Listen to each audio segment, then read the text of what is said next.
আপনারা জানেন পশ্চিমবঙ্গে 11 কোটি মা বোন দিদি উজালা 1-2-তে বেনিফিটেড হচ্ছেন ভারতবর্ষে। পশ্চিমবঙ্গে এই 11 কোটির মধ্যে 1,29,00,000 পান, সবচেয়ে হাইয়েস্ট। 400 টাকা কম মূল্যে তারা গ্যাস ক্রয় করেন। প্রধানমন্ত্রী আরও 75 লক্ষ দেশে চালু করেছিলেন এবং বাংলার জন্য কোটা ছিল 15 লক্ষ।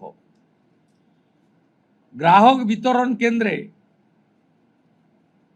হাজার হাজার দরখাস্ত পড়ে থাকা সত্ত্বেও শুধু রাজনৈতিক কারণে এই পিটিশনগুলো ডিএমরা সংশ্লিষ্ট দপ্তরে কেন্দ্রীয় সরকারের কাছে পাঠায়নি। তাই আমাদের মা বোন দিদিরা বঞ্চিত হচ্ছিলেন। আমরা গ্রাহক বিতরণ কেন্দ্রে পড়ে থাকা সমস্ত পিটিশন অতি দ্রুততার সঙ্গে জেলা শাসকদের সংশ্লিষ্ট কেন্দ্রীয় পেট্রোলিয়াম ডিপার্টমেন্টে পাঠিয়ে দেওয়ার নির্দেশ দিলাম। এর ফলে উজালা যোজনা 3 তাতে পশ্চিমবঙ্গের আরও কয়েক লক্ষ মা বোন দিদি যুক্ত হওয়ার সুযোগ পেলেন।